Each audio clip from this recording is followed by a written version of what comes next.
It has been 3 years now since the Arabs cut us off from their oil, and the world hasn't been the same since. So what have we done about it? Mostly a lot of talk about becoming energy independent. But this past week, the United States imported more foreign oil than ever before in its history, while our own reserves continue to dwindle down. Also this past week, a proposal by Vice President Nelson Rockefeller to put $100 billion into producing more energy went before the Senate Banking Committee. We got to get us off dead center, and this is $100 billion out of a total required expenditure for energy independence for the United States, and thank the Lord we have the raw materials here to be able to become self-sufficient. Total cost of between $600 to $800 billion. Mr. Vice President, that's a lot of money, $100 billion. It is, but this is the future of our freedom and security. Some foreign countries are well ahead of us in trying to cut their dependence on...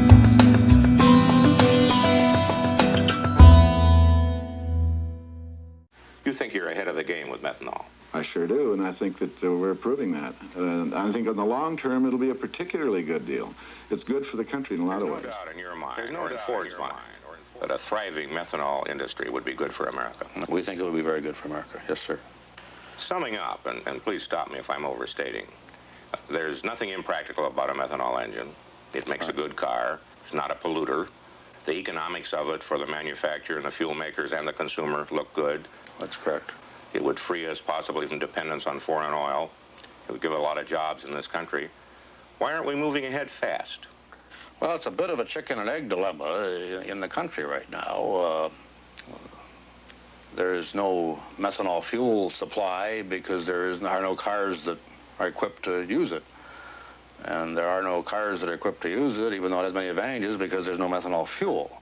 If there were 100,000 service stations out there selling methanol fuel, Ford would be making methanol cars, right? No question about it. Mr. Feeney, the current administration is still formulating its energy policy, but indications are it's kind of hands-off, let private enterprise do it. What would you do if it were your administration? How we resolve that chicken and egg thing is a matter of great interest to us. We think it should be solved as a matter of national priority. If the government would just get people together and talk through the subject, the inherent merits of methanol would make it the direction we would go in. Suppose government did establish a policy of encouraging methanol, reasonable, not a crash, not a war policy. How long do you think it would take to put 1 million methanol cars in the road? Oh, I think it could start in mass production within 5 years, certainly, perhaps earlier than that.